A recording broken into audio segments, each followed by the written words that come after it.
Saudara-saudari, Injil kita pada minggu ini diambil dari Injil Yohanes bab 14 ayat 23 sampai 29.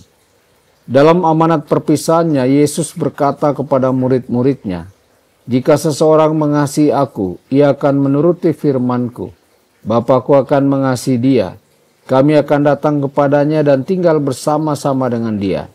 Siapa saja yang tidak mengasihi aku, ia tidak menuruti firman-Ku. Firman yang kamu dengar itu bukanlah dari aku, melainkan dari Bapa yang mengutus aku. Semuanya itu aku katakan kepadamu selagi aku berada bersama-sama dengan kamu. Tetapi penolong, yaitu Roh Kudus, yang akan diutus oleh Bapa dalam namaku, dialah yang akan mengajarkan segala sesuatu kepadamu dan akan mengingatkan kamu tentang semua yang telah aku katakan kepadamu. Damai sejahtera aku tinggalkan bagimu. Damai sejahtera-Ku aku berikan kepadamu, dan apa yang aku berikan tidak seperti yang diberikan oleh dunia kepadamu. Janganlah gelisah dan gentar hatimu. Kamu telah mendengar bahwa aku telah berkata kepadamu, aku pergi tetapi aku datang kembali kepadamu.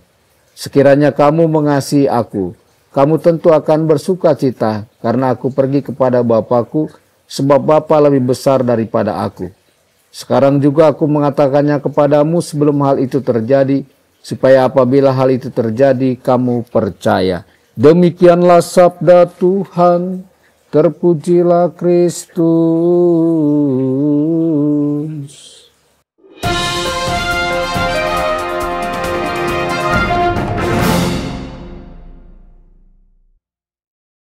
Dalam nama Bapa dan Putra dan Roh Kudus. Amin. Saudara dan saudari terkasih dimanapun Anda berada, jumpa lagi dengan saya Romo Tedens dalam saluran Warta Kabar Sukacita.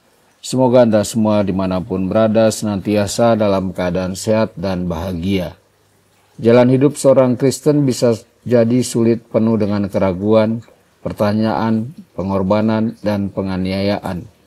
Tetapi perjuangan kita untuk mentaati firman Allah tidak pernah dilakukan sendirian. Yesus, Bapa dan Roh Kudus berdiam di dalam jiwa yang menaati perintah-perintah Bapa.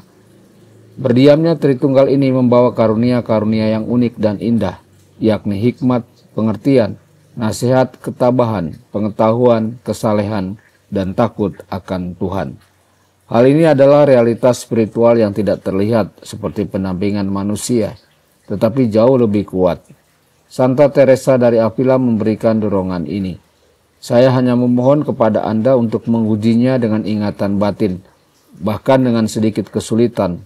Saya jamin Anda akan menemukannya di dalam diri Anda. Saudara-saudari, damai sejahtera ku tinggalkan bagimu, damai sejahtera-Ku kuberikan kepadamu. Tuhan kita menjanjikan damai sejahtera kepada kita, tetapi bukan menurut versi dunia. Damai sejahtera surgawi ini dapat menenangkan jiwa di tengah-tengah penderitaan atau kesedihan. Tidak harus dengan menghilangkan rasa sakit emosional, tetapi dengan menyadarkan jiwa yang menderita bahwa Kristus hadir.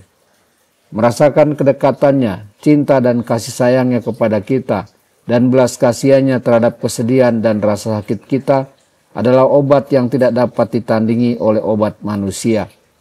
Tuhan kita dalam kata-kata perpisahannya dapat saja memberikan sejumlah berkat, tetapi Dia menghujani para muridnya dengan damai sejahtera dan mendorong mereka, janganlah khawatir dan janganlah takut. Ketika kita khawatir dan cemas, damai sejahtera Kristus tersedia bagi kita yang memintanya sebagai putra-putri yang dikasihi Bapa. Saudara-saudari, ayat-ayat kitab suci ini berisi beberapa janji terindah yang Tuhan kita berikan kepada para muridnya dan kepada kita. Dia memberitahu kita bahwa Tritunggal berdiam di dalam jiwa-jiwa yang taat. Kristus ingin meninggalkan damai sejahteranya bersama kita. Roh Kudus telah datang sebagai penasehat, pengajar, dan pengingat akan semua yang telah Kristus ajarkan. Yesus memilih momen ini untuk membagikan banyak hal tentang kedatangan Roh Kudus kepada para murid karena satu alasan, yakni agar mereka percaya. Yesus berinkarnasi, hidup tanpa nama di Nazaret, berkhotbah selama 3 tahun, menderita, mati, dan bangkit dari kematian demi penebusan kita. Ia sangat menginginkan kita untuk percaya kepadanya. Tuhan, tambahkanlah imanku. Tuhan Yesus memberkati dan menyertai Anda semua. Sabda Allah adalah kebenaran. Sabda Allah adalah kehidupan.